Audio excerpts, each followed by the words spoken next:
Hello, this is Lady Boulay, and I hope you're having a fantastic day. Thank you for your support. Thank you for subscribing to the channel. Thank you for your thumbs up, for your comments, and thank you for sharing the videos. Thank you for all you do to support the channel. And yes, we are commanded to love one another, whether we want to or not, or whether we agree with each other or not. Ever so often, I have to review the U.S. immigration laws because people come onto my channel thinking that we Black Americans are lying when we say that Black immigrants couldn't come into the United States before 1965, not in any appreciable numbers. But I went over the chart, I think it was last year, I went over the chart telling who could come here and under what circumstances. So there are those who will argue with me saying, oh no, we could always come to the United States before 1965. We could come. Well, let me tell you something. Somebody made a very good point. African leaders could come to the United States and study. And when their studies were over, they had to go back home. Now, what were they coming over here to study? Well, they would have called it a lot of things, but what they were studying was the fundamentals of white supremacy. And they were to take that back to Africa and continue the white supremacy that they had going in their own countries. So they have brought out that Kwame Nkrumah came to the United States and studied. I believe that Julius Nyerere of Tanzania came here to study, and others, and some others. Gave them the false concept of independence.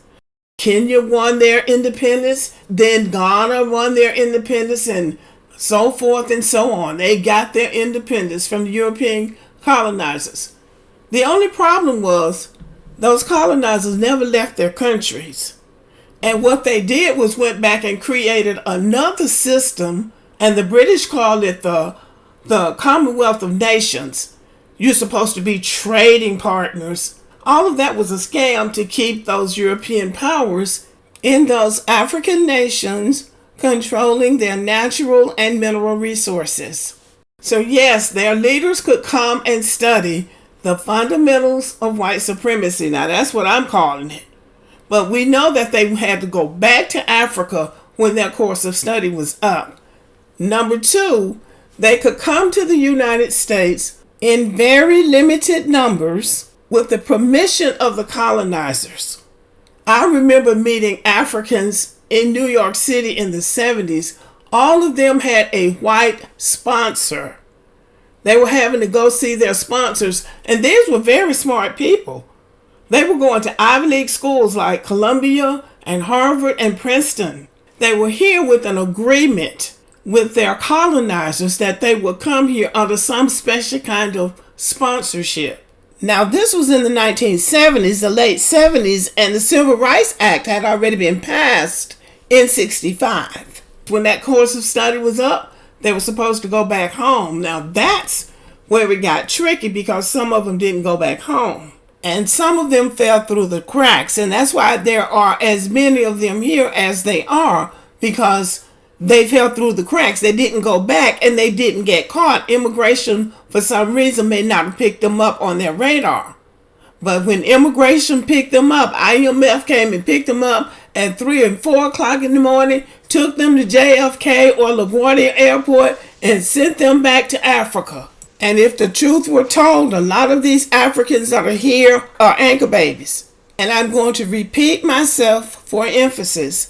Black immigrants, or brown immigrants either for that matter, were not coming to the United States in any large numbers before the 1965 Immigration and Naturalization Act. This information comes from www.history.com, and I'm only going to do a portion of this article, Immigration in the Mid-19th Century. Now let us recall that the year is behind the century. In other words, if we're talking about the 19th century, we're talking about 1801 to 1899.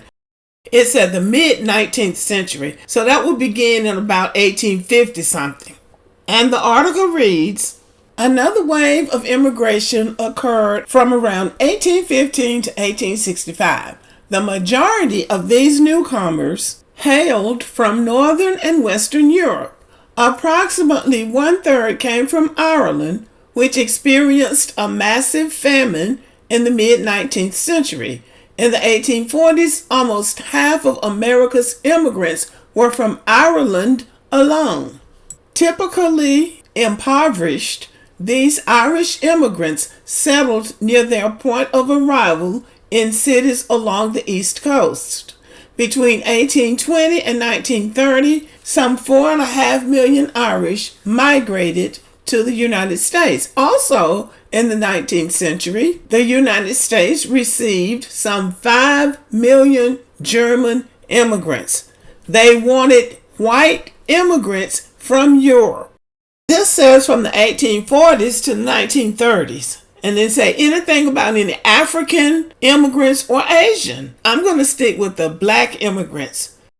The same thing that held for Africa, except the Bahamas. They used to come back and forth trading in Florida.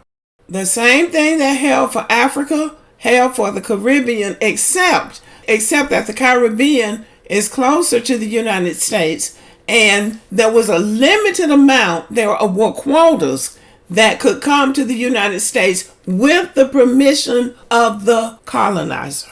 This is an article from The Atlantic, and it is really important that non-white immigrants know this. The first American immigration laws were written in order to keep the country white, a goal that was explicit in their text for more than 150 years. Over time, the understanding of whiteness changed and expanded. Well into the 20th century, only those of Northern and Western European descent were considered white. Italians and Jews, for instance, were not. Even after the laws were finally changed, allowing large numbers of immigrants from Latin America, Asia, and Africa into the country starting in the 1960s, the eugenic ideas that supported earlier versions of them remained embedded in our society and still provide the basis of many modern restrictions. So it is important to people to know that the immigration laws did not change until the 1960s to let large numbers of people from Latin America, Asia, and Africa into the country. This is not something that Black Americans make up when we say the immigration laws changed because of the civil rights movement. That's not something that we just make up to say. That's written in law. America is governed by the rule of law. There are laws in America for everything, including immigration. So you have to keep having this conversation with people because they want to believe that they could always come here because we're here. We're baked in the cake. We were here before all these white people got here.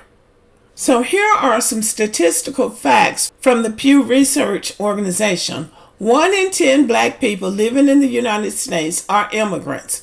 So that means that 90% are not immigrants. We are American descendants of slavery. Number 1, the Caribbean is the largest origin source of Black immigrants. Over half of Black immigrants arrived in the United States after 2000. So half of you came after 2000. That means that from 1965 up to 2000, that's when the other half came, and most of them came from the Caribbean. Number 2, New York City has largest Black immigrant population by metro area, and you know people in the South hope they stay up there. Well, I wanted to make this point because people are still arguing with me about when they could come to the United States. Most of them came here after 1965 when the Civil Rights Bill was passed, which also ushered in the opportunity for more Black people and people of color to come here, even though they're not grateful that Black Americans changed the country because they don't have a concept of black Americans changing anything, because they don't know what courage looks like. They don't know what the courage to change a situation looks like. I used to wonder, why don't they believe us? But they don't believe what we say because they haven't changed anything where they came from. So they just looking down at us like, well, we are higher up than they are. No, you're not. But anyway, we changed America, whether you want to accept it or not. And you don't believe it and you can't see it because you don't know how to be a change for your own good. That's what I have to say about it. And anybody who says she's obsessed with immigrants, I am an American citizen. All Americans are concerned about immigration. So you're not special. You're not special because, well, she's just obsessed with Africans. No, I'm not. I'm obsessed with all of these immigrants coming into this country, taking up resources. And I don't say jobs, because there are a lot of jobs in the United States. But you're changing the culture of America and you don't have any manners. And so I have a problem with that. Okay, y'all, let me know what you think about the video and have a good day.